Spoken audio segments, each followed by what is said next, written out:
2. ஞான விருட்சம். 1,50,000 ஆண்டுகளுக்கு முன்பே சேப்பியன்ஸ் கிழக்கு ஆப்பிரிக்காவை ஆக்கிரமித்திருந்தனர் என்றாலும், சுமார் 70,000 ஆண்டுகளுக்கு முன்பாகத்தான் அவர்கள் இப்புவி நெடுகிலும் பரவத் தொடங்கினர் என்றும், பிற மனித இனங்கள் அனைத்தின் அழிவிற்கும் வழிவகுத்தனர் என்றும் முந்தைய அத்தியாயத்தில் நாம் பார்த்தோம்.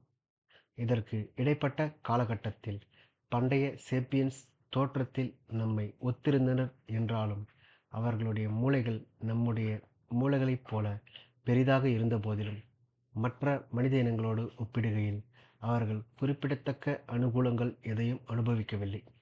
எந்தவிதமான நுண்ணிய கருவிகளையும் உருவாக்கவில்லை. எந்த ஒரு சிறப்பான சாதனையும் நிகழ்த்தவில்லை. உண்மையில் வரலாற்று பதிவின்படி சேப்பியன்ஸுக்கும் நியாண்டர்தால்களுக்கும் இடையே முதலாக நடைபெற்ற மோதலில் நியாண்டர்தால்கள் தான் வெற்றி பெற்றனர். சுமார் 1,00,000 ஆண்டுகளுக்கு முன்பு சேப்பியன்ஸ் சிலர் வடக்கு நோக்கி பயணித்து நியாண்டர்தால்கள் குடியிருந்த லெவாண்ட் பகுதியை சென்றடைந்தனர். ஆனால் அங்கு அவர்களால் தாக்குப்பிடிக்க முடியவில்லை. உள்ளூர்வாசிகளின் மோசமான போக்கோ, கடுமையான தட்பவெப்பநிலையோ அல்லது பரிச்சயமற்ற உள்ளூர் ஒட்டுண்ணிகளோ அதற்கு காரணமாக இருந்திருக்கக்கூடும். காரணம் எதுவாக இருந்தாலும் சேப்பியன்ஸ் இறுதியில் அங்கிருந்து பின்வாங்கினர். இதனால் நியாண்டர்தால்கள் தொடர்ந்து மத்திய கிழக்கு பகுதியில் ஆதிக்கம் செலுத்தினர். அந்த சேப்பியன்ஸ் இனம் பெரிதாக எதையும் சாதிக்காதது அவர்களுடைய மூளைகளின் உட்கமைப்பு நம்முடைய மூளைகளின் உட்கட்டமைப்பிலிருந்து வேறுபட்டிருக்கக்கூடும் என்று அறிஞர்கள் அனுமானம் கொள்ள வழிவகுத்தது.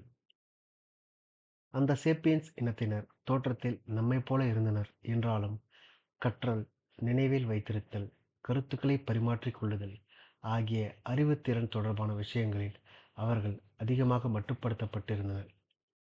பண்டைய சேப்பியன்ஸிற்கு ஆங்கிலத்தை கற்றுக் கொடுப்பதும், கிறித்துவ மத சம்பிரதாயங்களின் உண்மையை அவர்கள் ஒப்புக்கொள்ளும்படி செய்வதும், பரிணாம வளர்ச்சிக் கோட்பாட்டை அவர்களுக்கு புரிய வைப்பதும் வீண் முயற்சியாகவே இருந்திருக்கும். அதே நேரத்தில் அவர்களுடைய மொழியை கற்றுக்கொள்வதும், அவர்கள் சிந்திக்கும் விதத்தை புரிந்து கொள்வதும் நமக்கு மிகவும் கடினமாக இருந்திருக்கும். சுமார் 70,000 ஆண்டுகளுக்கு முன்பிருந்து தொடங்கி ஹோமோ சேப்பியன்ஸ் தனிச்சிறப்பு வாய்ந்த பல விஷயங்களை செயலாற்றினர். அந்த நேரத்தில் சேப்பியன்ஸ் கூட்டத்தினர் இரண்டாவது முறையாக ஆப்பிரிக்காவை விட்டு வெளியேறினர். இம்முறை அவர்கள் நியாண்டர்தால் மற்றும் பிற மனித இனத்தினரை மத்திய கிழக்கு பகுதியிலிருந்து மட்டுமல்லாமல் இவ்வுலகை விட்டே துரத்திவிட்டனர். மிகவும் குறுகிய காலத்திற்குள் சேப்பியன்ஸ் ஐரோப்பாவையும் கிழக்கு ஆசியாவையும் அடைந்தனர். சுமார் 45,000 ஆண்டுகளுக்கு முன்பு அவர்கள் எப்படியோ கடல் கடந்து ஆஸ்திரேலியாவுக்கு வந்து சேர்ந்தனர். அந்நாள் வரை மனித வாசனை எதுவும் இல்லாமல் இருந்த ஒரு கண்டம் அது. சுமார் 70,000 ஆண்டுகளுக்கு முன்பிருந்து சுமார் 30,000 ஆண்டுகளுக்கு முன்பு வரையிலான காலகட்டத்தில் படகுகள், எண்ணெய் விளக்குகள், வில் அம்புகள், ஊசிகள், கதகதப்பான ஆடைகளை தைப்பதற்கு இன்றியமையாதவையான ஊசிகள் ஆகியவை கண்டுபிடிக்கப்பட்டன. கலைப்பொருட்கள் என்று சொல்லத்தக்க பொருட்கள் முதலாக இந்த காலகட்டத்தில்தான் உருவாயின. அதேபோல் மதம், வர்த்தகம், சமூக அடுக்கமைப்பு ஆகியவற்றிற்கான முதல் தெளிவான அத்தாட்சியும் இந்த காலகட்டத்தை சேர்ந்ததுதான். முன்பு ஒருபோதும் நிகழ்த்தப்பட்டிராத இத்தகைய சாதனைகள் சேப்பியன்ஸின் அறிவுத்திறனில் ஏற்பட்ட ஒரு புரட்சிகரமான மாற்றத்தின் விளைவுதான் என்று பெரும்பாலான ஆராய்ச்சியாளர்கள் நம்புகின்றனர். நியாண்டர்தால்களின் அழிவுக்கு வித்திட்டு ஆஸ்திரேலியாவில் குடியமர்ந்து ஸ்டேடல் குகையில் சிங்க மனிதனை செதுக்கிய மனிதர்கள் அறிவிலும், படைப்புத் திறனிலும், உணர்ச்சி அளவிலும் நம்மை ஒத்ததாக அவர்கள் உறுதியாக நம்புகின்றனர்.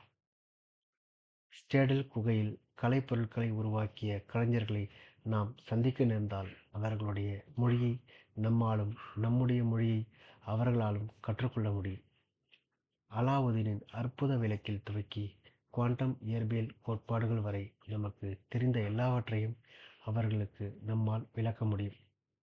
அவர்களுடைய மக்கள் இவ்வுலகம் குறித்து கொண்டிருக்கும் கண்ணோட்டத்தை அவர்களால் நமக்கு கற்றுக் கொடுக்க முடியும். 70,000 ஆண்டுகளுக்கு முன்பிருந்து தொடங்கி 30,000 ஆண்டுகளுக்கு முன்பு வரையிலான காலகட்டத்தின் போது முளைத்த புதிய சிந்தனை வழிகளும் கருத்து பரிமாற்ற வழிகளும் தான் அறிவு புரட்சி ஆகும். எது அப்புரட்சியை தோற்றுவித்தது. அது நமக்கு உறுதியாக தெரியவில்லை. தற்செயலாக ஏற்பட்ட மரபுசிதைவு மாற்றங்கள் சேப்பியன்ஸ்களுடைய மூளைகளின் உட்கட்டமைப்புகளை மாற்றி முன்பு ஒருபோதும் இருந்திராத வழிகளில் அவர்கள் சிந்திப்பதற்கும் முற்றிலும் புதிய வகையான ஒரு மொழியை பயன்படுத்தி கருத்துக்களை பரிமாற்றிக் கொள்வதற்கும் வழி கோலியது என்பது பொதுவாக ஏற்றுக்கொள்ளப்பட்டுள்ள கோட்பாடுகளாகும். இதை ஞான விருட்ச மாற்றம் என்று நாம் அழைக்கலாம். இது ஏன் நியாண்டர்தால்களின் டிஎன்ஏவில் நிகழாமல் சேப்பியன்ஸ்களின் டிஎன்ஏவில் நிகழ்ந்தது? அது ஒரு தற்செயலான நிகழ்வு என்றுதான் நம்மால் சொல்ல முடியும். ஆனால் ஞான விருட்ச மாற்றத்திற்கான காரணங்களை விட அதன் பின் விளைவுகளை நாம் புரிந்து கொள்ள வேண்டியது அதிக முக்கியமானது. உலகை வெற்றி கொள்ளக்கூடிய அளவிற்கு புதிய சேப்பியன்ஸ் மொழி அப்படியென்ன தனிச்சிறப்பை கொண்டிருந்தது? ஒன்றும் முதல் மொழி அல்ல. ஒவ்வொரு விலங்கும் ஏதோ ஒரு வகையான மொழியை கொண்டிருந்தது. தேனீக்கள், எறும்புகள் போன்ற பூச்சிகள் கூட நயமான வழிகளில் எப்படி தகவல்களை பரிமாற்றிக் கொள்ள வேண்டும் என்பதை அறிந்திருந்தன. உணவு இருக்கும் இடங்களை பற்றிய தகவல்களை அவை ஒன்றோடு ஒன்று பரிமாறிக்கொண்டன. சேப்பியன்ஸின் புதிய மொழி குரலை பயன்படுத்தி பேசப்பட்ட முதல் மொழியும் அல்ல. மனித குரங்குகள் மற்றும் பிற குரங்கினங்கள் உட்பட பல விலங்குகள் குரல் மொழியை கொண்டுள்ளன. எடுத்துக்காட்டாக, பச்சை குரங்குகள் தமக்கிடையே தகவல்களை பரிமாற்றிக் கொள்வதற்கு பல்வேறு வகையான அழைப்புகளை பயன்படுத்துகின்றன. அவற்றின் ஒரு வகையான அழைப்பிற்கு எச்சரிக்கை, ஒரு கழுகு வருகிறது என்று பொருள். இன்னொரு அழைப்பிற்கு எச்சரிக்கை, ஒரு சிங்கம் வருகிறது என்று பொருள் என உயிரியலாளர்கள் கண்டுகொண்டுள்ளனர். ஆராய்ச்சியாளர்கள் அவ்விரண்டு அழைப்புகளையும் ஒளிப்பதிவு செய்து முதல் அழைப்பை ஒரு குரங்கு கூட்டத்திடம் போட்டு காட்டிய போது அவை தாம் செய்து கொண்டிருந்தவற்றை அப்படியே நிறுத்திவிட்டு பயத்தில் மேல் நோக்கி பார்த்தன. அதே குரங்கு கூட்டம் சிங்கம் வருவதை எச்சரிக்கின்ற இரண்டாவது அழைப்பை கேட்டபோது வேகமாக ஒரு மரத்தின் மீது ஏறிக்கொண்டன. பச்சை குரங்குகளை விட அதிகமான தனித்துவமான ஒலிகளை சேப்பியன்ஸால் உருவாக்க முடியும். ஆனால் திமிங்கலங்களும் யானைகளும் கூட அதே அளவு அற்புதமான திறன்களை கொண்டுள்ளன. ஆல்பர்ட் ஐன்ஸ்டீனால் சொல்ல முடிகின்ற எந்த ஒன்றையும் ஒரு கிளியால் சொல்லிவிட முடியும். தொலைபேசி மணியின் ஒலி, கதவு ஓங்கி சாத்தப்படும் சத்தம், சைரன் ஒலி ஆகியவற்றையும் ஒரு கிளியால் அப்படியே நகலெடுக்க முடியும். ஆனால் அந்த கிளியோடு ஒப்பிடுகையில் ஐன்ஸ்டீனுக்கு ஏதோ ஒரு அனுகூலம் இருந்தது. அது என்னவென்றால், அது நிச்சயமாக குரல் அல்ல. அப்படியென்றால் நம்முடைய மொழியில் அப்படி என்னதான் சிறப்பு இருக்கிறது? நம்முடைய மொழி அதிக நெகிழ்வுத்தன்மை கொண்டது என்பதுதான் பொதுவாக விடையாக உள்ளது. ஒரு குறிப்பிட்ட எண்ணிக்கையிலான ஒலிகளையும் சமிக்கைகளையும் தொடர்புபடுத்தி வெவ்வேறு பொருள் கொண்ட எண்ணற்ற வாக்கியங்களை நம்மால் உருவாக்க முடியும். இதன் காரணமாக நம்மை சுற்றிலும் உள்ள உலகை பற்றிய அளப்பரிய தகவல்களை நம்மால் உள்வாங்கிக் கொள்ள முடியும். உள்வாங்கிக் கொள்வது மட்டுமல்லாமல் பதிவு செய்து கொள்ளவும் முடியும். பிறருடன் பரிமாறிக்கொள்ளவும் முடியும். ஒரு பச்சை குரங்கால் தன் தோழர்களிடம் எச்சரிக்கை, ஒரு சிங்கம் வருகிறது என்று மட்டுமே கத்த முடியும். ஆனால் ஆற்றின் வளைவில் அருகே ஒரு சிங்கம் ஒரு காட்டெருமை கூட்டத்தை பின்தொடர்ந்து சென்று கொண்டிருந்ததை இன்று காலையில் நான் பார்த்ததாக ஒரு நவீன மனிதனால் தன் நண்பர்களிடம் கூற முடியும்.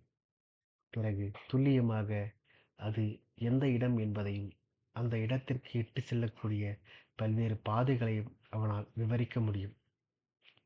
இத்தகவல்களை கருத்தில் அவனுடைய குழுவினர் தீர ஆலோசித்து தங்கள் அந்த ஆற்றுக்கு சென்று அந்த சிங்கத்தை அங்கிருந்து துரத்திவிட்டு அந்த காட்டெருமைகளை வேட்டையாடலாமா என்று தீர்மானிக்க முடிகிறது.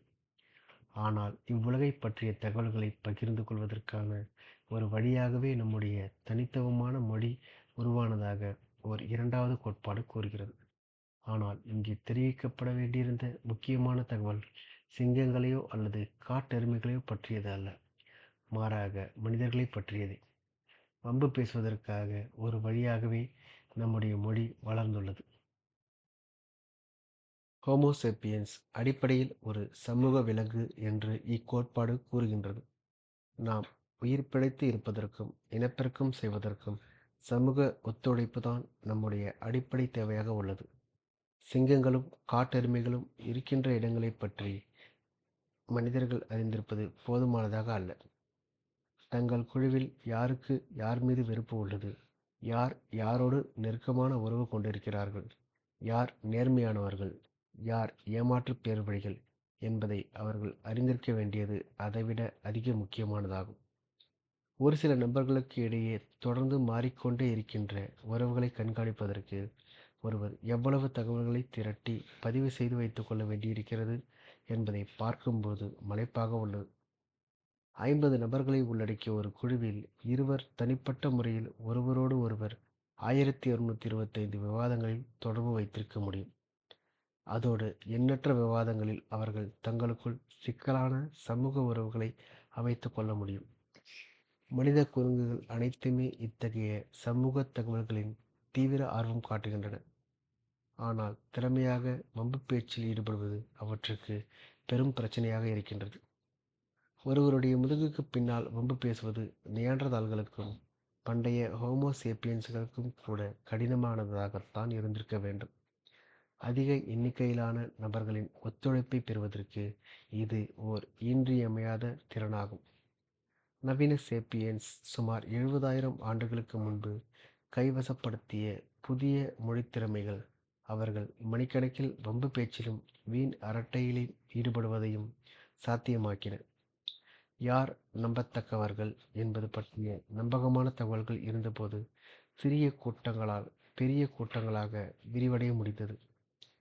சேப்பியன்ஸால் வலிமையான மற்றும் அதிக நயமான வகையான ஒத்துழைப்பை உருவாக்கி கொள்ள முடிந்தது.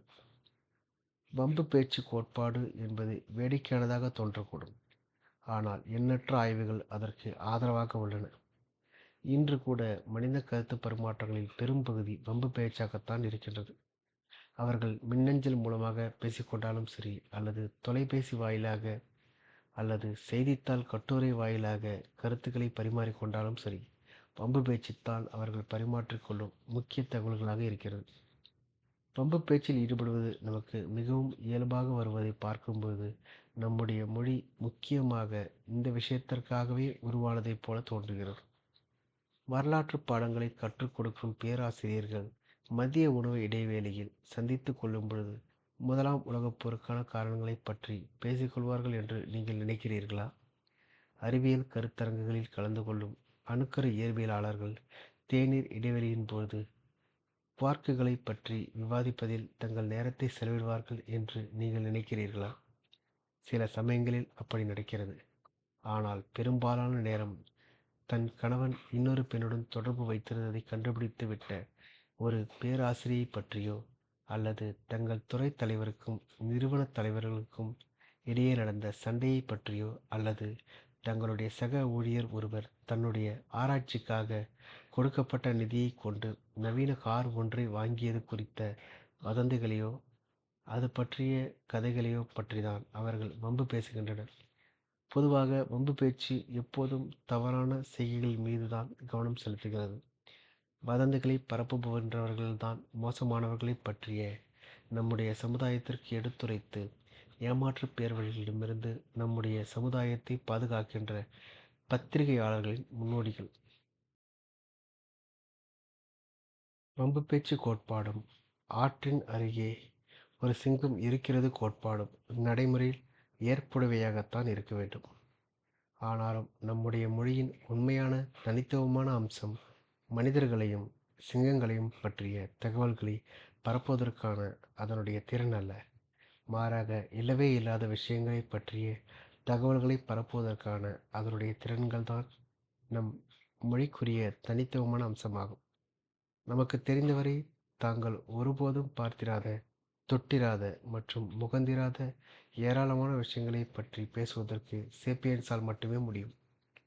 செவிவழி கதைகள், பாரம்பரிய கதைகள், கடவுளர், மதங்கள் ஆகியவை அறிவு புரட்சியை தொடர்ந்துதான் முதன்முறையாக தோன்றின.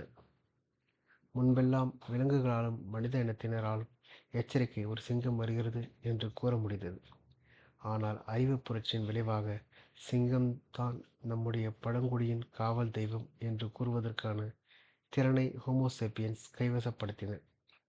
கற்பனை புலனாய்வுகளைப் பற்றி பேசுவதற்கான இந்த திறன்தான் சேப்பியன்ஸ் மொழியின் மிகவும் தனித்துவமான அம்சமாகும். யதார்த்தத்தில் இல்லாத விஷயங்களைப் பற்றி பேசுவது ஹோமோ சேப்பியன்ஸ் இனத்தினருக்கு மட்டுமே சாத்தியம் என்பதை எளிதாக ஒப்புக்கொண்டு விடலாம்.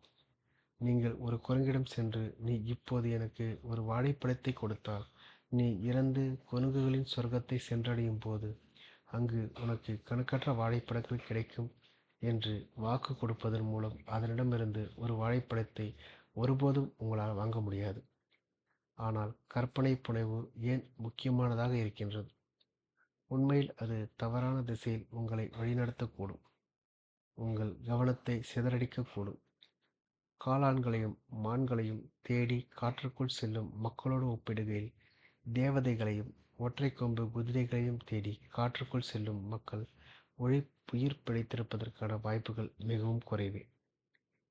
இல்லாத காவல் தெய்வங்களிடம் பிரார்த்தனை செய்வதில் பல மணி நேரத்தை நீங்கள் செலவிட்டால், உணவை சேகரிப்பதிலும் சண்டையிடுவதிலும் புணர்ச்சியில் ஈடுபடுவதிலும் நீங்கள் சிறப்பாக செயல்பட்டிருக்கக்கூடிய பொன்னான நேரத்தை நீங்கள் வீணாக்கிக் கொண்டிருக்கிறீர்கள் என்று பொருள்.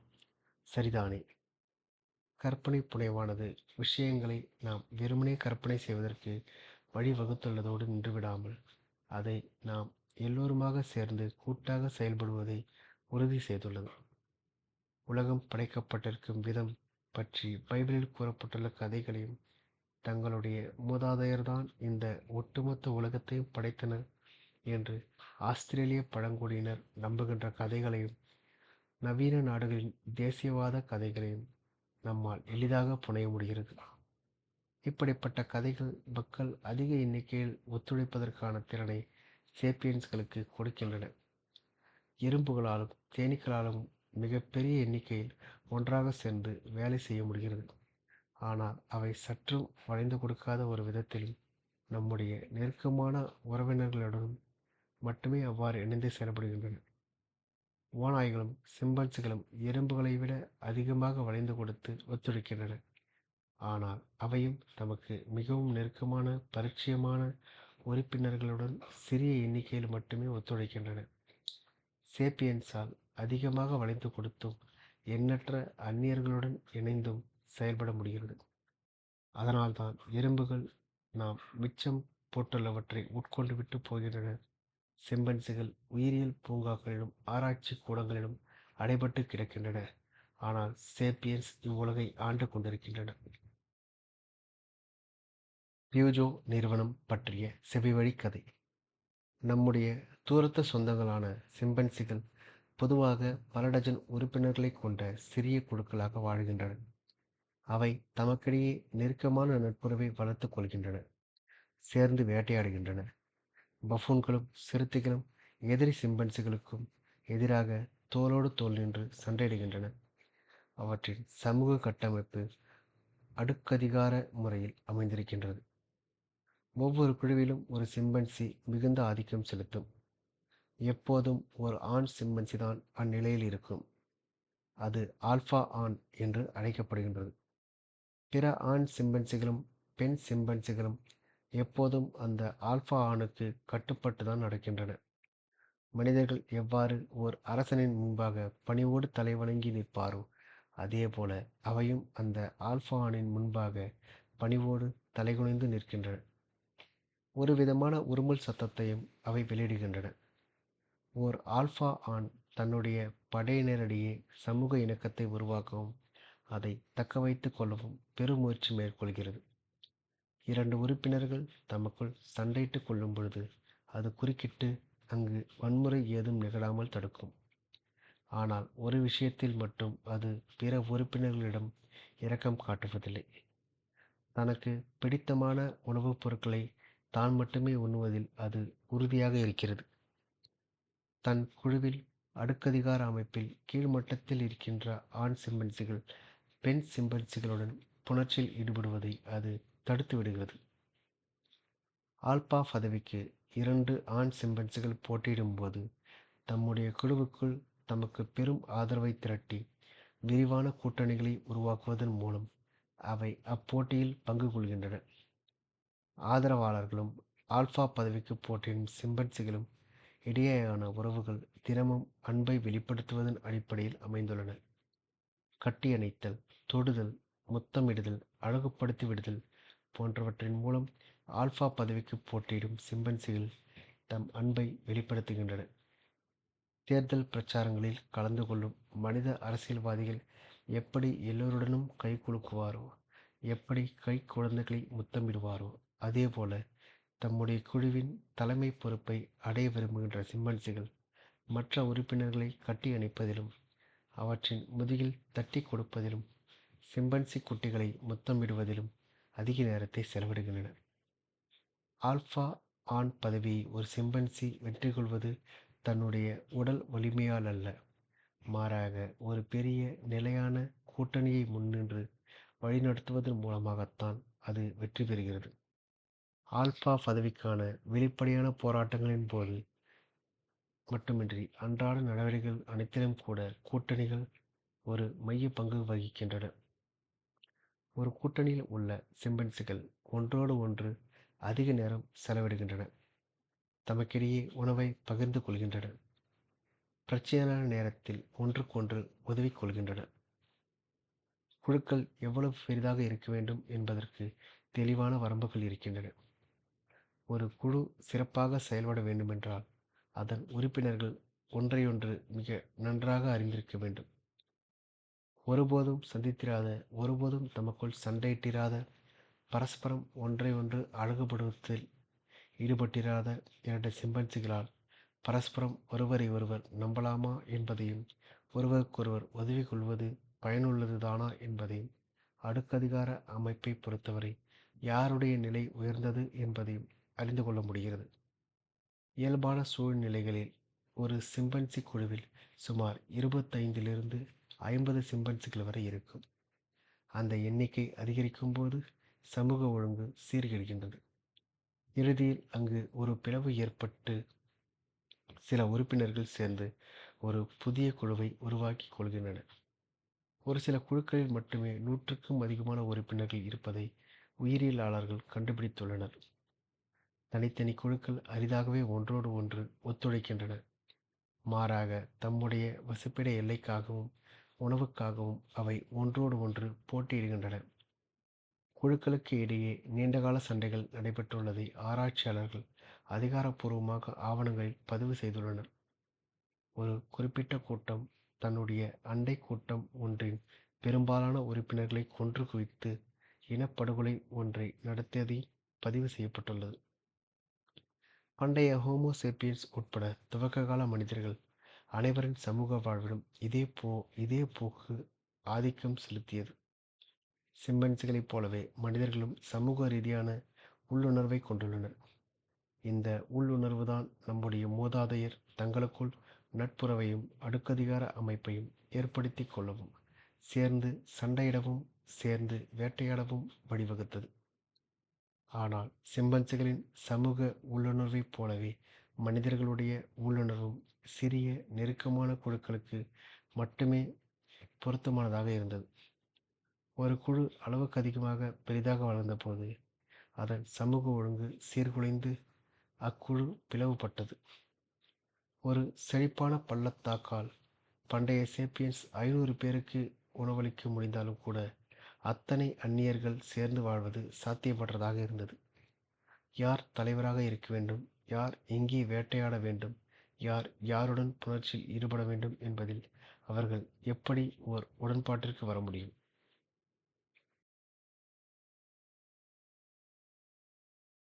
அறிவு புரட்சி ஏற்பட்டதைத் தொடர்ந்து ஹோமோசேப்பியன்ஸ் பெரிய மற்றும் அதிக நிலையான குழுக்களை உருவாக்கிக் கொள்வதற்கு வம்பு பேச்சு உதவியது.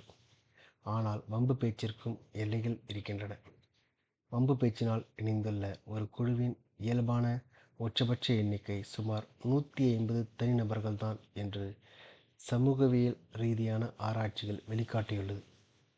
பெரும்பாலான மக்களால் அதிகபட்சமாக 150 மனிதர்களை பற்றி மட்டுமே நெருக்கமாக அறிந்திருக்கவோ அல்லது வம்பு பேசவோ முடிகிறது. இன்றும் கூட மனித அமைப்புகளில் இருக்கும் நபர்களின் உச்சபட்ச எண்ணிக்கை இந்த எண்ணிக்கையை சுற்றிதான் அமைந்துள்ளது. இந்த வரம்புக்கு கீழே சமூகங்கள், வியாபாரங்கள், சமூக தொடர்புகள், இராணுவ பிரிவுகள் ஆகியவற்றால் தம்மை ஒழுங்காக பராமரித்து கொள்ள முடிகிறது.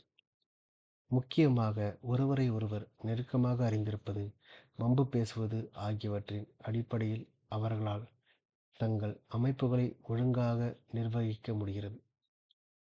ஒழுங்கை நிலைப்படுத்துவதற்கு எந்தவிதமான பதவி அலங்காரங்களோ அல்லது சட்ட புத்தகங்களோ தேவையில்லை. 30 வீரர்களை உள்ளடக்கிய ஒரு படைப்பிரிவால் அல்லது 100 நபர்களை உள்ளடக்கிய ஒரு நிறுவனத்தால் நெருக்கமான உறவுகளின் அடிப்படையில் குறைந்தபட்ச ஒழுங்குடன் சிறப்பாக செயல்பட முடியும். எல்லோரும் மதிக்கப்படுகின்ற ஒரு வீரனால் தன் கூட்டத்தின் அரசனாக ஆக முடியும்.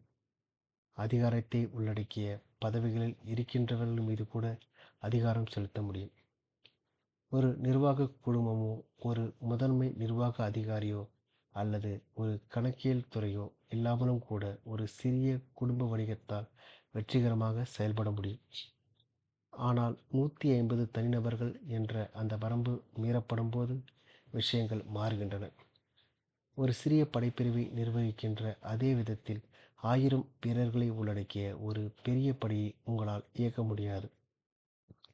வெற்றிகரமாக ஓடிக்கொண்டிருக்கின்ற குடும்ப வணிகங்கள் கூட மிக பெரியதாக வளர்ந்து அதிகமான ஊழியர்களை வேலைக்கு எடுத்துக் கொள்ளும் பொழுது ஒரு நெருக்கடியை எதிர்கொள்கின்றன. அவர்களால் தங்களை புதுப்பித்துக் கொள்ள முடியவில்லை. ஏனென்றால் அவர்கள் விரைவில் தோல்வியை தழுவதற்காக தயாராக உள்ளனர். இந்த வரம்பை மீறி இறுதியில் பல்லாயிரக்கணக்கான மக்களை உள்ளடக்கிய நகரங்களையும் கோடிக்கணக்கான மக்கள் மீது அதிகாரம் செலுத்திய பேரரசர்களையும் ஹோமோசேப்பியன்ஸ் எப்படி உருவாக்க முடிந்தது? புனைக்கதையின் தோற்றம்தான் அதற்கான ரகசியம் என்று தோன்றுகிறது. பொதுவாக கட்டுக்கதைகளில் நம்பிக்கை கொள்வதன் மூலம் பெரும் எண்ணிக்கையிலான அந்நியர்களால் வெற்றிகரமாக ஒரு குழுவாக இயங்க முடியும். ஒரு நவீன மாநிலம், ஓர் இடைக்கால தேவாலயம், ஒரு பண்டைய நகரம் அல்லது ஒரு பண்டைய பழங்குடியினம் என்று எதுவாக இருந்தாலும் சரி, பெரும் எண்ணிக்கையிலான மனிதர்களுக்கு இடையேயான ஒத்துழைப்பு ஒட்டுமொத்த மக்களின் கற்பனையில் மட்டுமே இருக்கின்ற பொதுவான கட்டுக்கதைகளில் ஆழமாக வேரூன்றியுள்ளது. தேவாலயங்கள் பொதுவான மத ரீதியிலான கட்டுக்கதைகளில் வேரூன்றியுள்ளன. ஒருபோதும் ஒருவரை ஒருவர் சந்தித்திராத 2 கத்தோலிக்கர்களால் ஒரு சிலுவைப் போரில் ஒன்றாக இணைந்து செயல்பட முடிகிறது. ஒரு மருத்துவமனையை கட்டுவதற்கு நிதி உதவி வழங்க முடிகிறது. ஏனெனில் கடவுள் மனித வடிவில் அவதரித்தார் என்றும் நம்முடைய பாவங்களை போக்குவதற்காக சிலுவையில் அறையப்படுவதற்கு ஒப்புக்கொண்டார் என்றும் அவர்கள் இருவருமே நம்புகின்றனர். மாநிலங்கள் பொதுவான தேசிய கட்டுக்கதைகளில் வேரூன்றியுள்ளன. முன்பின் பரிச்சயமில்லாத 2 செர்பியர்கள் பரஸ்பரம் அடுத்தவரை காப்பாற்றுவதற்கு தங்கள் உயிரை பணயம் வைக்க தயாராக இருப்பார்கள். ஏனெனில் செர்பியா என்ற ஒரு நாட்டின் இருத்தலிலும் செர்பியா தங்கள் தாய்நாடு என்பதிலும் செர்பிய தேசிய கொடியிலும் அவர்கள் நம்பிக்கை கொண்டுள்ளனர். நீதித்துறை அமைப்புகள் பொதுவான சட்டம் குறித்த கட்டுக்கதைகளில் வேரூன்றியுள்ளன. முன்பின் அறிமுகமில்லாத 2 வழக்கறிஞர்களால் ஓர் அந்நியனின் சார்பில் வாதிடுவதற்கு இணைந்து செயல்பட முடியும். ஏனெனில் சட்டங்கள், நியாயம், மனித உரிமைகள், தங்களுக்கு கிடைக்கவிருக்கும் பணம் ஆகியவற்றின் அவர்கள் இருவருமே நம்பிக்கை கொண்டுள்ளனர். ஆனாலும் மேற்கூறப்பட்டவற்றில் ஒன்று கூட உண்மை இல்லை. மக்களாக உண்டாகி ஒருவருக்கொருவர் சொல்லிக் கொள்ளுகின்ற கதைகள்தான் அவை. மனிதர்கள் பொதுவான கற்பனைக்கு வெளியே பிரபஞ்சத்தில் கடவுளர் யாரும் இல்லை. எந்த நாடும் இல்லை, எந்த பணமும் இல்லை, எந்த மனித உரிமையும் இல்லை, எந்த சட்டமும் இல்லை, எந்த நியாயமும் இல்லை. பேய்கள் மற்றும் ஆவிகளை நம்பியதன் மூலமும் ஒவ்வொரு பௌர்ணமியன்றும் நெருப்பு மூட்டி அதை சுற்றி அனைவரும் சேர்ந்து நடனமாடியதன் மூலமும் நாகரிகத்திற்கு முந்தைய காலகட்டத்தை சேர்ந்த மக்கள் தங்களுடைய சமூக ஒழுங்கை வலிமைப்படுத்தினர் என்பதை மக்கள் எளிதாக புரிந்து கொள்கின்றனர். ஆனால் நம்முடைய நவீன மனித அமைப்புகளும் துல்லியமாக அதே அடிப்படையில்தான் இயங்கிக் கொண்டிருக்கின்றன என்பதை நாம் புரிந்து கொள்ள தவறிவிடுகிறோம். எடுத்துக்காட்டாக பெரு நிறுவனங்களை எடுத்துக்கொள்ளுங்கள். நவீன தொழிலதிபர்களும் வழக்கறிஞர்களும் உண்மையில் மிகவும் சக்தி வாய்ந்த மந்திரவாதிகளாவர். அவர்களும் பழங்குடியினரான ஷாமன்களும் இடையே முக்கிய வேறுபாடு நவீன வழக்கறிஞர்கள் அதிக வினோதமான கதைகளை கூறுகின்றனர் என்பதுதான். பியூஜோ பற்றிய கற்பனை கதை இதற்காக ஒரு நல்ல எடுத்துக்காட்டாக அமைந்துள்ளது. தேடல் குகையில் கண்டெடுக்கப்பட்ட சிங்க மனிதனைப் போன்ற உருவத்தைக் கொண்ட ஒரு சின்னம் பாரிஸ் நகரிலிருந்து சிட்னி வரையில் கார்களிலும், லாரிகளிலும், மோட்டார் பைக்குகளிலும் பொறிக்கப்பட்டிருப்பதை நாம் பார்க்கிறோம்.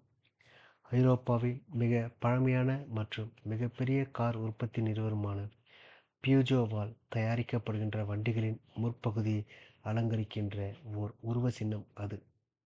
ஸ்டேடல் குகையிலிருந்து வெறும் 300 கிலோமீட்டர் தூரத்தில் அமைந்துள்ள வெலோன்டிக்னி என்ற கிராமத்தில் ஒரு சிறு குடும்ப வணிகமாக துவங்கப்பட்டதுதான் பியூஜோ நிறுவனம். இன்று அந்நிறுவனம் உலக அளவில் சுமார் 2 லட்சம் ஊழியர்களுடன் செயல்பட்டு கொண்டிருக்கின்றது. அவர்களில் பெரும்பாலானோர் ஒருவருக்கொருவர் முற்றிலும் அந்நியர்களாக இருக்கின்றனர். 2008இல் அந்நிறுவனம் 15 லட்சம் வாகனங்களை உற்பத்தி செய்து சுமார் 5500 கோடி யூரோக்கள் வருவாய் ஈட்டும் அளவுக்கு அந்த அந்நியர்கள் ஆற்றல்மிக்க வகையில் ஒத்துழைக்கின்றனர். பியூஜோ எஸ்ஏ இவ்வுலகில் இருக்கிறது என்று எதை வைத்து நாம் கூறுகிறோம்? பியூஜோ வண்டிகள் எக்கச்சக்கமாக இருக்கின்றன. ஆனால் அவை அந்நிறுவனம் அல்ல. உலகில் உள்ள எல்லா பியூஜோ வண்டிகளையும் ஒரே நேரத்தில் அடித்து நொறுக்கி பழைய பொருட்களை வாங்கும் கடையில் அவற்றை விற்றாலும் பியூஜோ எஸ்ஏ நிறுவனம் மறைந்து விடாது. அது தொடர்ந்து புதிய கார்களை தயாரித்து கொண்டும் தன்னுடைய வருடாந்திர அறிக்கையை வெளியிட்டு கொண்டும் தான் இருக்கும். அந்நிறுவனத்திற்கு சொந்தமாக பல தொழிற்சாலைகளும் இயந்திரங்களும் விற்பனை காட்சி கூடங்களும் இருக்கின்றன. பல இயந்திர கைவினைஞர்களும் கணக்காளர்களும் செயலாளர்களும் அந்நிறுவனத்தில் வேலை செய்கின்றனர். ஆனால் மேற்கூறப்பட்ட அனைத்தும் சேர்ந்தும் கூட பியூஜோ நிறுவனமாகிவிடாது. ஏதேனும் ஒரு பேரழிவு பியூஜோ நிறுவனத்தின் அனைத்து ஊழியர்களையும் கொன்றுவிட்டு தொழிற்சாலை இயந்திரங்களையும் நிர்வாக அலுவலகங்களையும் முற்றிலுமாக அழித்துவிடக்கூடும். ஆனால் அப்போதும் கூட அந்நிறுவனத்தால் பணத்தை கடன் வாங்கி புதிய ஊழியர்களை பணியில் அமர்த்தி புதிய தொழிற்சாலை கட்டியெழுப்பி புதிய இயந்திரங்களை வாங்க முடியும். பியூஜோ நிறுவனத்திற்கென்று மேலாளர்களும் பங்குதாரர்களும் இருக்கின்றனர். ஆனால் அவர்களும் அந்நிறுவனம் அல்ல. எல்லா மேலாளர்களையும் பணியிலிருந்து நீக்கிவிட முடியும். பங்குகள் அனைத்தையும் விற்றுவிட முடியும்.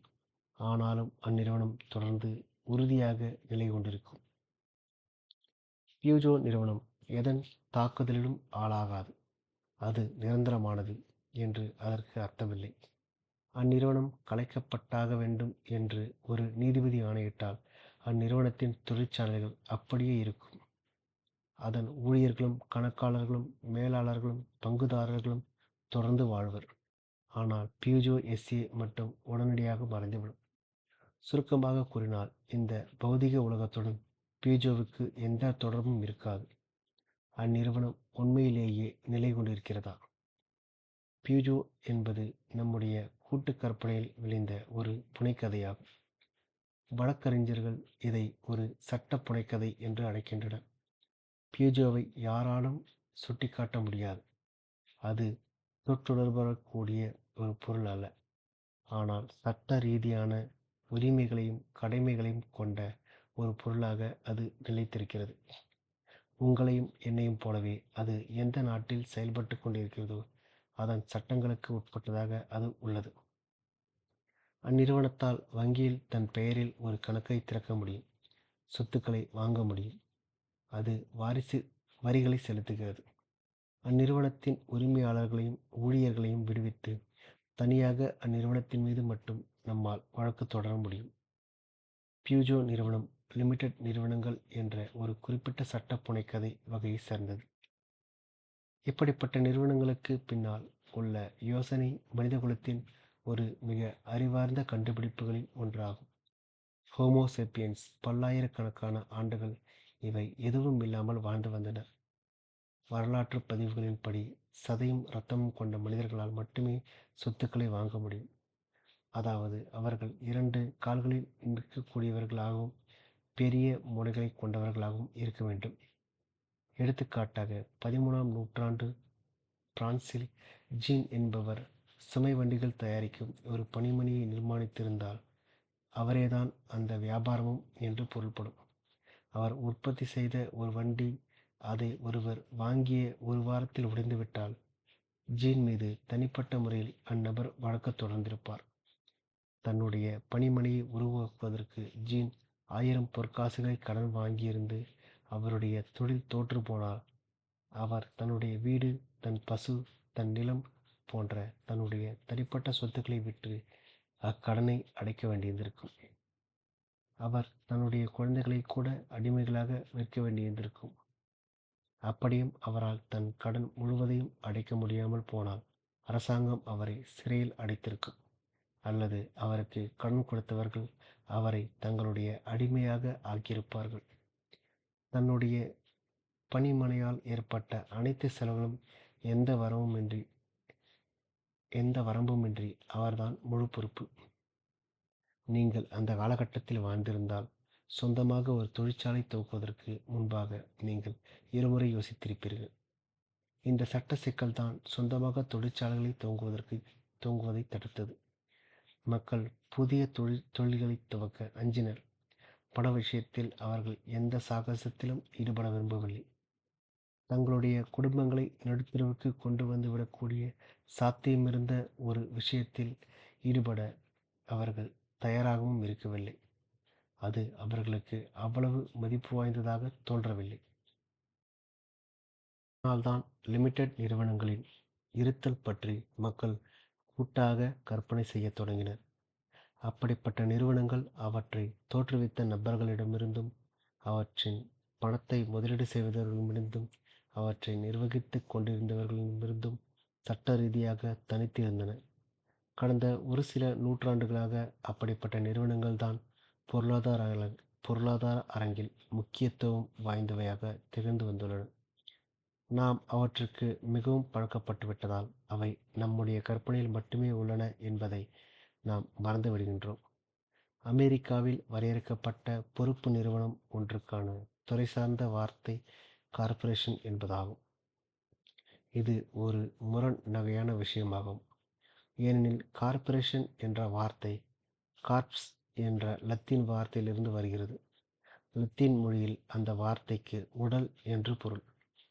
கார்ப்பரேஷன்களிடம் இல்லாத ஒரே விஷயம் அதுதான்.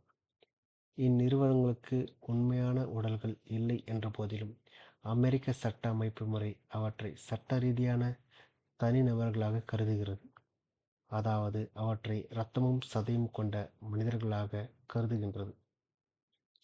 1896இல் ஸ்பிரிங்குகள், ரேம்புகள், மிதிவண்டிகள் ஆகியவற்றை தயாரித்த ஓர் உலோக பணிமனையை தன்னுடைய பெற்றோரிடமிருந்து சுவீகரித்திருந்த அர்மண்ட் பியூஜோ கார் உற்பத்தி தொழிலுக்குள் நுழைய தீர்மானித்த போது பிரெஞ்சு சட்ட அமைப்பு முறையும் அமெரிக்க சட்ட அமைப்பு முறை செய்த அதே காரியத்தை தான் செய்தது.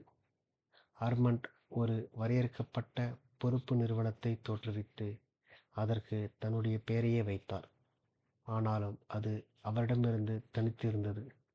அந்நிறுவனம் தயாரித்த கார்களில் ஒன்று பழுதானால் அதை வாங்கியவரால் பியூஜோ நிறுவனத்தின் மீது வழக்கு தொடர முடியும். ஆனால் அர்மண்ட் மீது அவரால் எந்த வழக்கும் தொடர முடியாது. அந்நிறுவனம் லட்சக்கணக்கான ஸ்பிரிங்குகளை கடன் வாங்கியிருந்தது. பின்னர் அது திவாலானால் தனக்கு கடன் கொடுத்தவர்களுக்கு ஒரு பிராங்கை கூட அர்மண்ட் கொடுக்க வேண்டியதில்லை. அவர்கள் பியூஜோ நிறுவனத்திற்குத்தான் கடன் கொடுத்திருந்தார்களே அன்றி ஹோமோ சேப்பியன்ஸான அர்மண்ட் பியூஜோவுக்கு அல்ல. அர்மண்ட் பியூஜோ 1915இல் காலமானார். ஆனால் அவருடைய நிறுவனமான பியூஜோ என்று உயிரோடு இருந்து மிக சிறப்பாக இயங்கிக் கொண்டிருக்கின்றது. அர்மண்ட் பியூஜோ என்ற ஒரு மனிதர் எப்படி பியூஜோ என்ற ஒரு நிறுவனத்தை உருவாக்கினார்? வரலாற்று நெடுகிலும் மத குருமார்களும் மந்திரவாதிகளும் எப்படி கடவுளரையும் அரக்கர்களையும் உருவாக்கி வந்துள்ளனரோ, ஆயிரக்கணக்கான பிரெஞ்சு பாதிரியார்கள் எப்படி உள்ளூர் தேவாலயங்களில் ஞாயிற்றுக்கிழமை தோறும் இயேசுபிரான் உடலை இன்னும் உருவாக்கி கொண்டிருந்தனரோ, அதே வழியில்தான் அர்மண்ட் தன் நிறுவனத்தை உருவாக்கினார். மக்களிடம் கதைகளை கூறி அவர்கள் அதை நம்பும்படி செய்வதை சுற்றியே அவையாவும் அமைந்திருந்தன. பிரெஞ்சு பாதிரியாரின் விஷயத்தில் இயேசுபிரான் வாழ்க்கையையும் மரணத்தையும் பற்றி கத்தோலிக்க தேவாலயங்கள் கூறி வந்த கதைகள்தான் முக்கியமானது. புனித ஆடைகளை அணிந்த ஒரு கத்தோலிக்க பாதிரியார் சரியான கணத்தில் சரியான வார்த்தைகளை கூறினார். சாதாரண ரொட்டியும் திராட்சை ரசமும் கடவுளின் சதையாகவும் இரத்தமாகவும் மாறிவிடும் என்று அக்கதை கூறுகின்றது.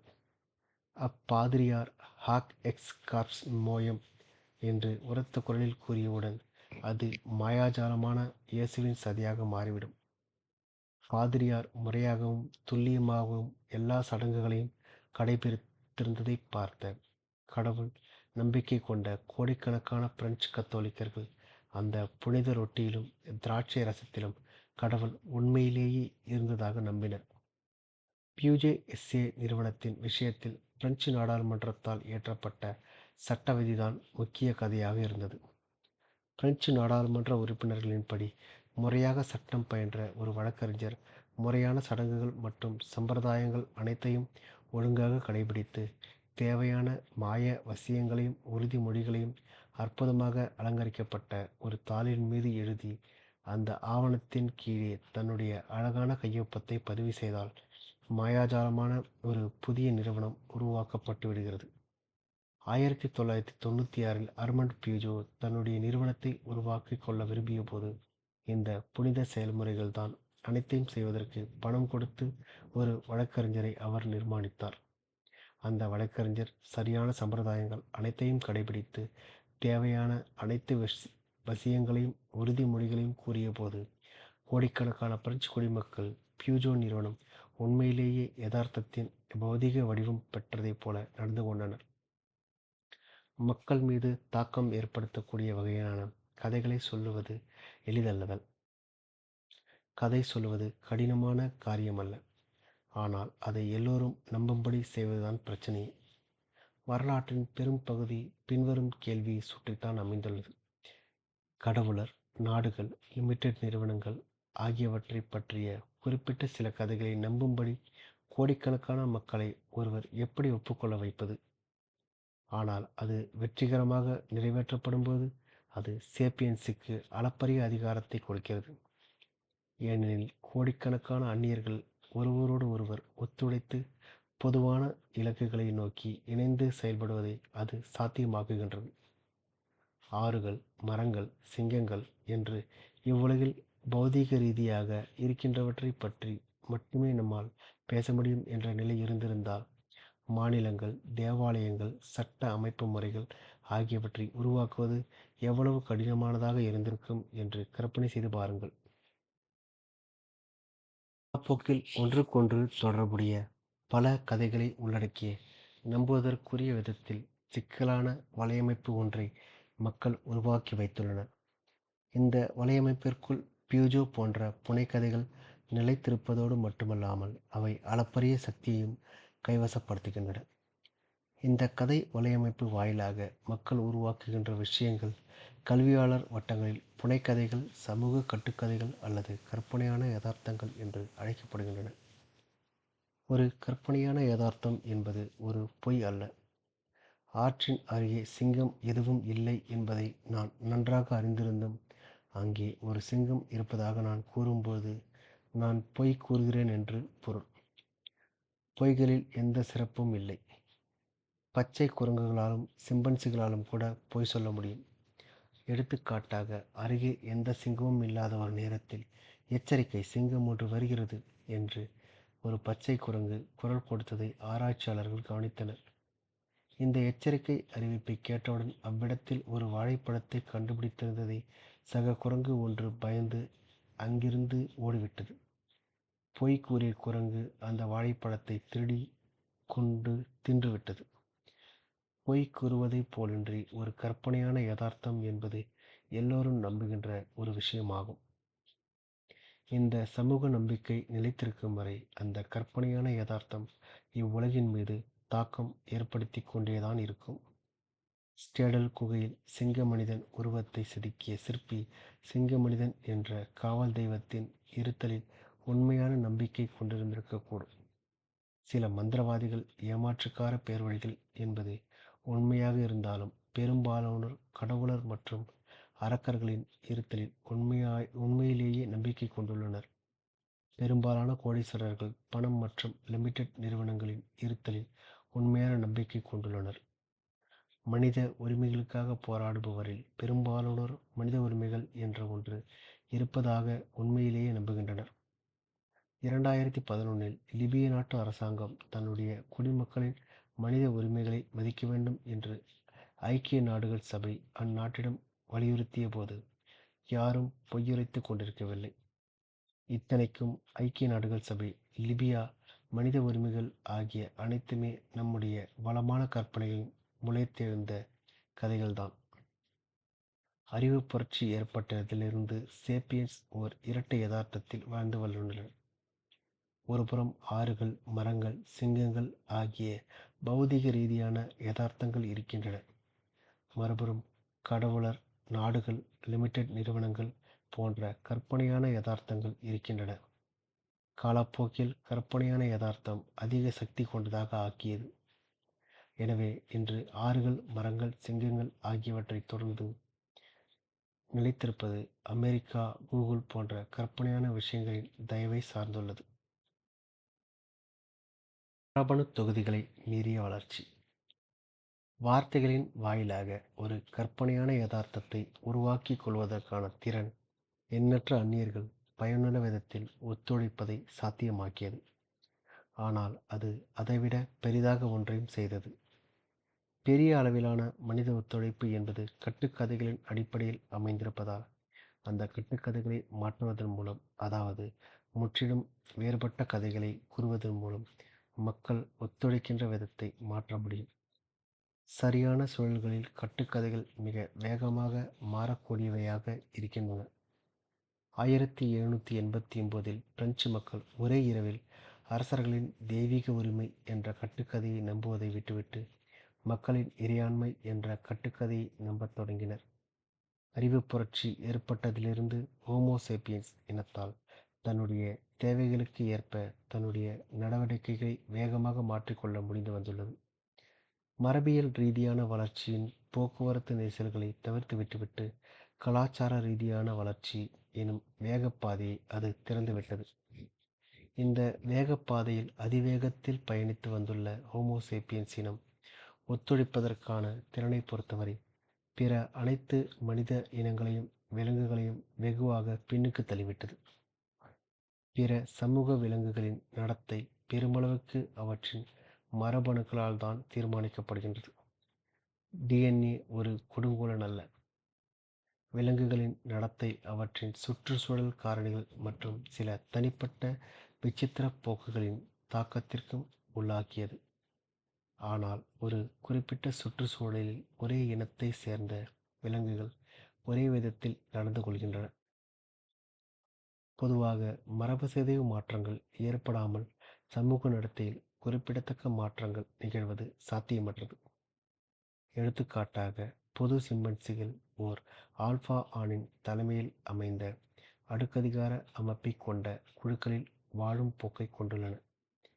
இது அவற்றின் மரபியல் ரீதியான போக்கு.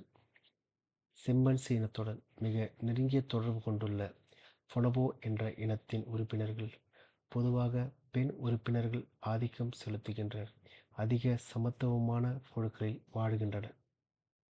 பொதுவான சிம்பன்சி இனத்தை சேர்ந்த பெண் சிம்பன்சிகளால் பொனபோ இனத்தை சேர்ந்த தம்முடைய பெண் உறவினர்களிடமிருந்து பாடங்களை கற்றுக்கொண்டு தம்முடைய இனத்தில் ஒரு பெண்ணிய புரட்சியை தோற்றுவிக்க முடியாது. அதேபோல் ஆண் சிம்பன்சிகள் அனைத்தும் ஒன்று சேர்ந்து ஒரு பாராளுமன்ற கூட்டத்தை கூட்டி ஆல்பா ஆண் என்ற பதிவை ரத்து செய்துவிட்டு இனி எல்லா சிம்பன்சிகளும் சமமாக நடத்தப்பட வேண்டும் என்று அறிவிக்க முடியாது. சிம்பன்சிகளின் டிஎன்ஏவில் ஏதேனும் மாறினால் மட்டுமே அவற்றின் நடத்தையில் இப்படிப்பட்ட பெரிய மாற்றங்கள் நிகழும். இதே காரணங்களால்தான் பண்டைய மனிதர்கள் எந்த ஒரு புரட்சியும் துவக்கவில்லை. சமுதாய போக்குகளில் ஏற்பட்ட மாற்றங்கள், புதிய தொழில்நுட்ப கண்டுபிடிப்புகள், பரிச்சயமற்ற வாழ்விடங்களில் குடியேற்றம் ஆகியவற்றுக்கு கலாச்சார ரீதியான காரணங்களை விட மரபு சிதைவு மாற்றங்களும் சுற்றுச்சூழல் ரீதியான அழுத்தங்களும் தான் முக்கிய காரணங்களாக இருந்தன. அதனால்தான் இந்த நடவடிக்கைகளை எடுப்பதற்கு மனிதர்களுக்கு ஆயிரக்கணக்கான ஆண்டுகள் ஆயிற்று. 20 லட்சம் ஆண்டுகளுக்கு முன்பு மரபு சிதைவு மாற்றங்களின் விளைவாக ஹோமோ எரெக்டஸ் என்ற ஒரு புதிய மனிதனும் தோன்றியது.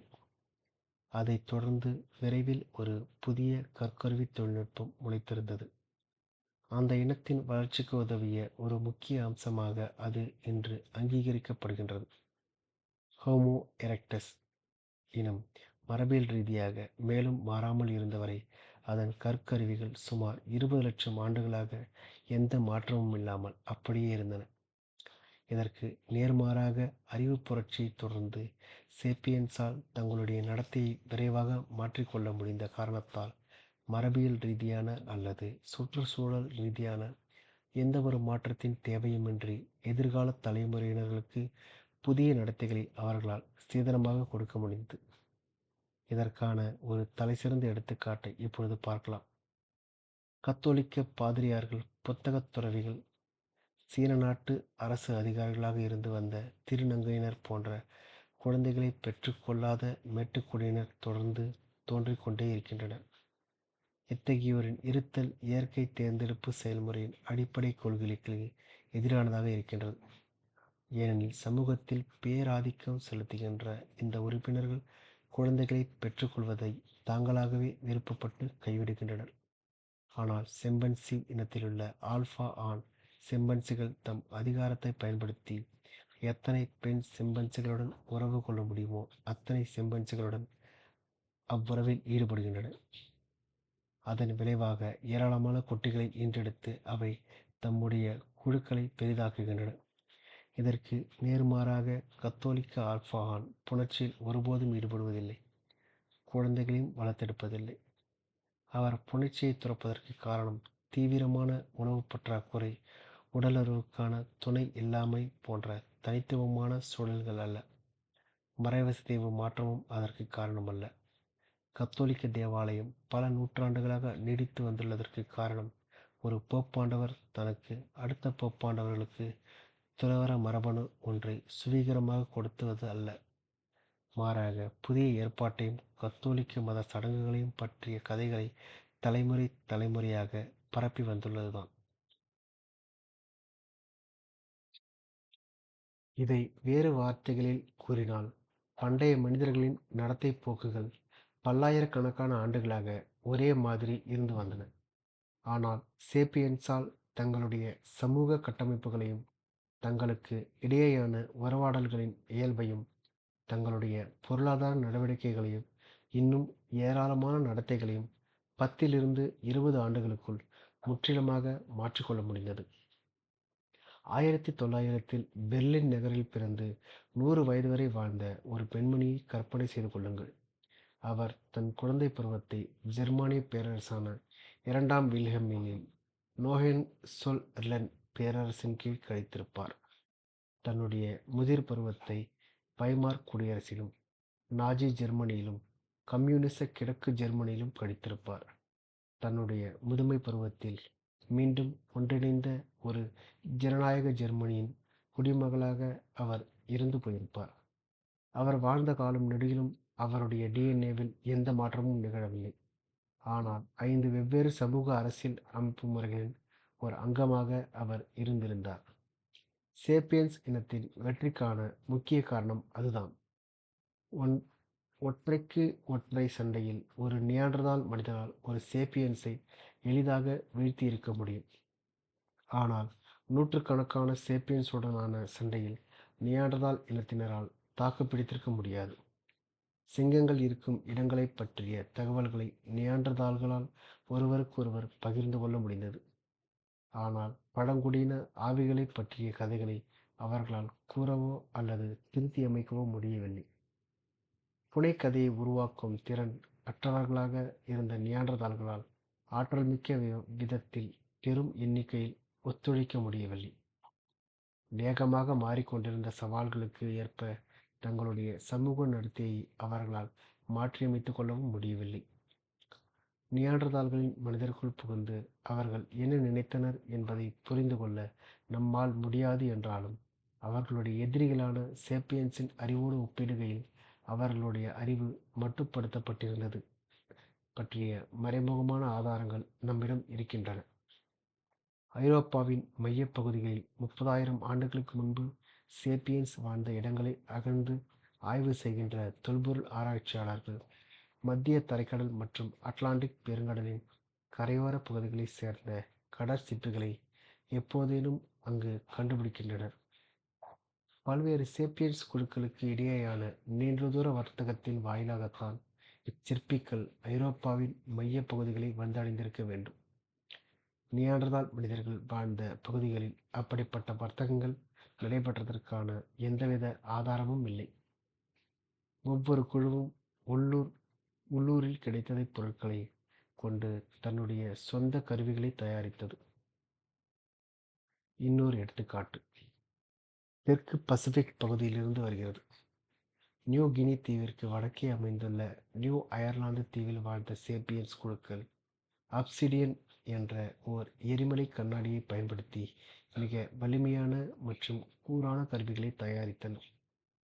ஆனால் நியூ அயர்லாந்தில் இயற்கையான அப்சிடியன் படிவுகள் எதுவும் கிடையாது.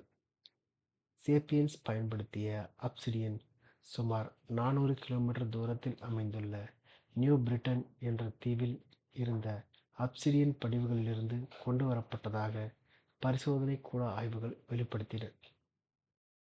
இத்தீவுகளில் வசித்தவர்களில் சிலர் கடல் வழி பயணத்தில் மிகவும் திறமை பெற்றவர்களாக இருந்திருக்க வேண்டும். அவர்கள் ஒரு தீவிலிருந்து இன்னொரு தீவுக்கு நெடுந்தொலைவு பயணித்து வர்த்தகம் புரிந்திருக்க வேண்டும். வர்த்தகம் என்பது கற்பனை ஏதும் தேவைப்படாத ஒரு யதார்த்தமான நடவடிக்கைதான். ஆனாலும் சேப்பியன்ஸை தவிர வேற எந்த ஒரு விலங்கும் வர்த்தகத்தில் ஈடுபடவில்லை என்பதுதான் உண்மை.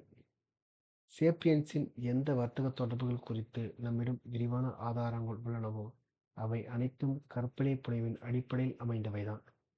நம்பிக்கை என்ற ஒன்று இல்லாமல் வர்த்தகம் சாத்தியமில்லை. ஆனால் அந்நியர்களை நம்புவது மிக கடினமானது.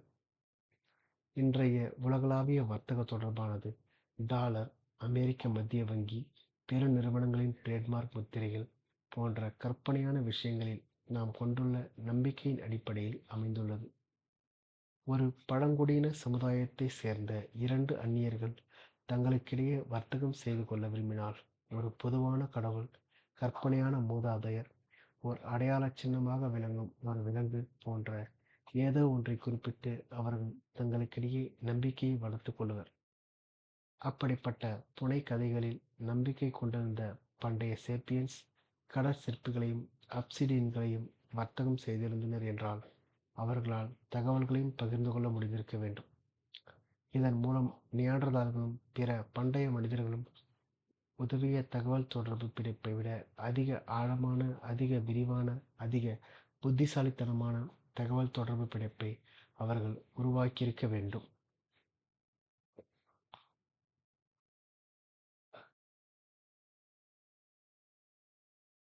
சேப்பியன்ஸின் வேட்டையாடல் உக்திகளும் வெகுவாக வேறுபட்டிருந்தன. நியாண்டர்தால்கள் பொதுவாக தனியாகவோ அல்லது சிறு குழுக்களாகவோ வேட்டையாடினர்.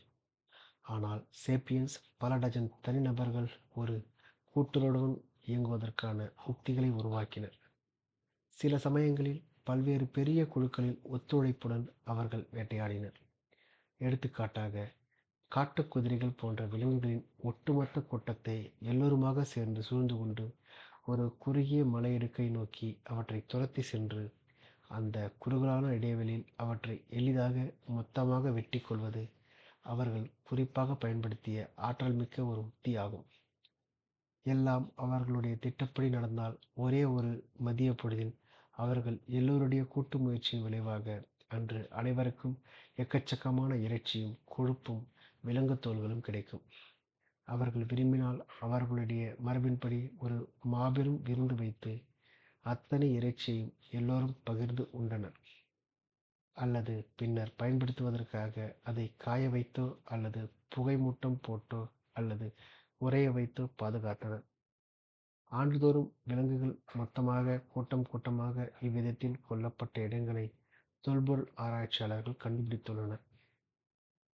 விலங்குகளை சிறைப்பிடிப்பதற்கான செயற்கை பொறிகளையும் அவற்றை வெட்டி கொள்வதற்கான மைதானங்களையும் உருவாக்குவதற்காக வேலிகளும் முட்கட்டைகளும் போடப்பட்ட இடங்கள் கூட கண்டுபிடிக்கப்பட்டுள்ளன. தங்களுடைய பாரம்பரிய வேட்டை நிலங்கள் சேப்பியன்ஸின் இறைச்சி கூடமாக மாற்றப்பட்டதை நியாண்டர்தால்கள் சற்றும் விரும்பவில்லை என்று நாம் அனுமானிக்கலாம். ஆனால் இவ்விரு இனத்தோருக்கும் இடையே வன்முறை வெடித்தால் நியாண்டர்தால்களின் நிலைமை அந்த காட்டுக் குதிரைகளை விட எந்த விதத்திலும் மேம்பட்டதாக இருந்திருக்காது.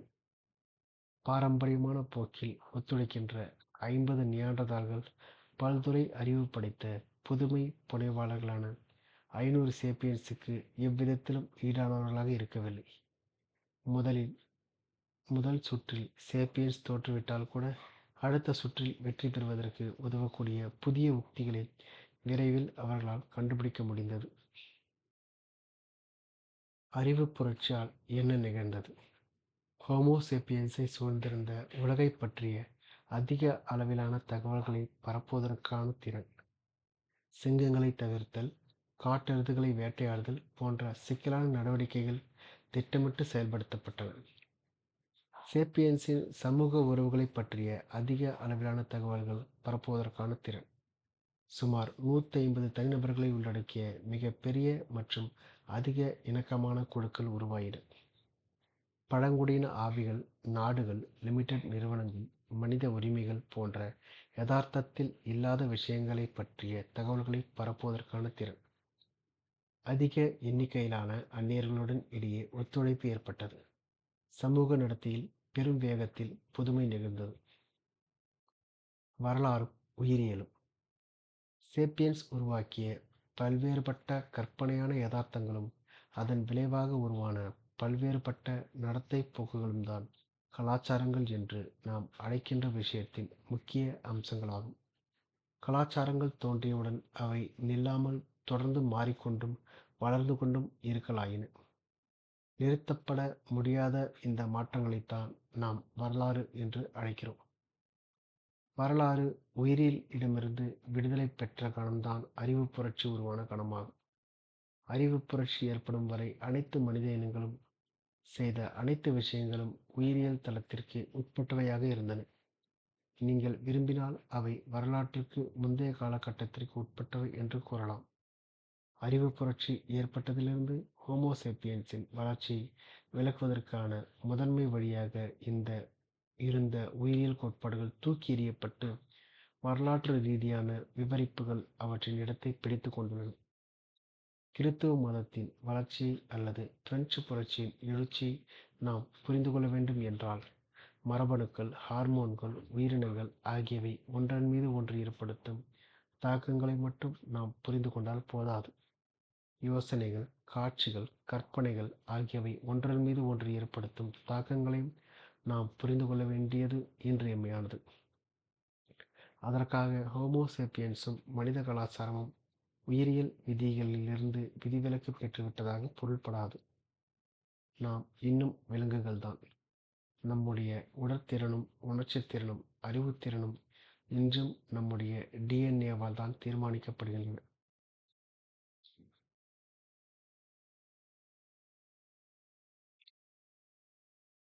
நம்முடைய சமுதாயங்கள் நியாண்டர்தால் மற்றும் சிம்பன்சி சமுதாயங்கள் அமைந்திருந்த அதே உயிரியல் கட்டமைப்புகளின் மீதுதான் கட்டியெழுப்பப்பட்டு இருக்கின்றன.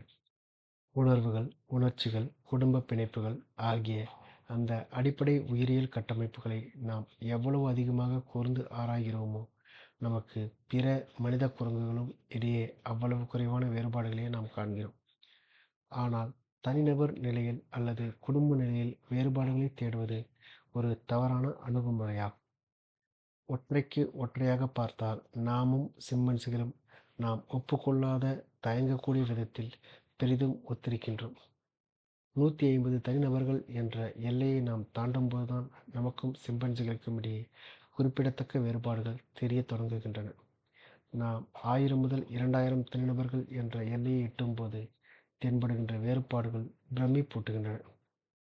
தியான்மென் சதுக்கம், வால் ஸ்ட்ரீட், வாட்டிகன் நகரம் அல்லது ஐக்கிய நாடுகள் சபையின் தலைமையகத்திற்குள் ஆயிரக்கணக்கான சிம்பன்சிகளை நீங்கள் ஒன்றாக அடைத்து வைத்தால் அங்கும் பெரும் கூச்சலும் குழப்பம்தான் உருவாகும்.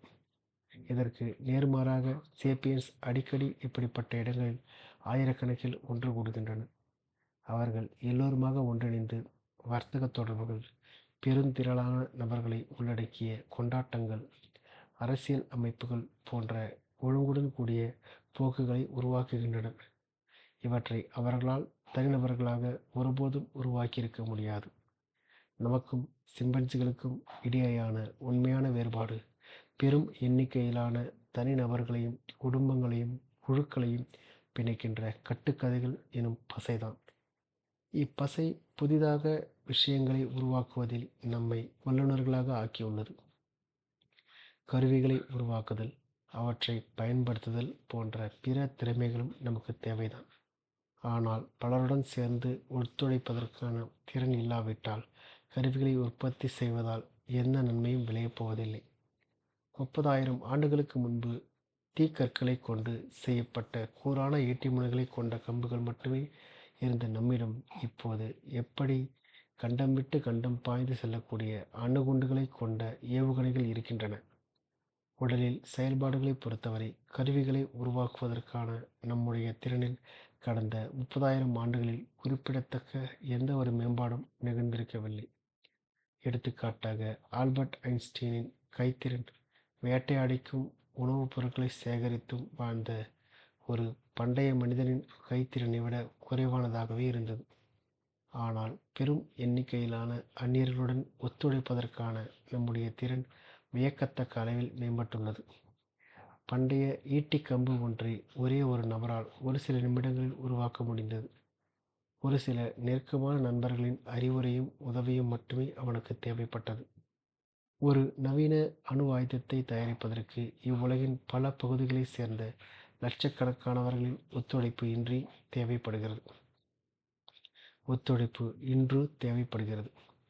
பூமியின் அடி ஆழத்தில் இருந்து யுரேனியத்தை தாது பொருளில் நோண்டி எடுத்து வெளிக்கொணர்கின்ற சுரங்கத் தொழிலாளிகளில் தொடங்கி அணுக்கூறுகளுக்கு இடையேயான வினைகளை விவரிக்கின்ற நீளமான கணித சூத்திரங்களை எழுதுகின்ற இயற்பியலாளர்கள் வரையிலான எல்லோருடைய ஒத்துழைப்பும் அதற்கு தேவைப்படுகிறது. அறிவுப் புரட்சிக்குப் பிறகு உயிரியலுக்கும் வரலாற்றுக்கும் இடையே நிலவுகின்ற தொடர்பை இவ்வாறு தொகுத்துரைக்கலாம். ஹோமோசேப்பியன்ஸ் நடத்தைக்கும் திறன்களுக்குமான அடிப்படை காரணிகளை உயிரியல் அமைத்து கொடுக்கிறது.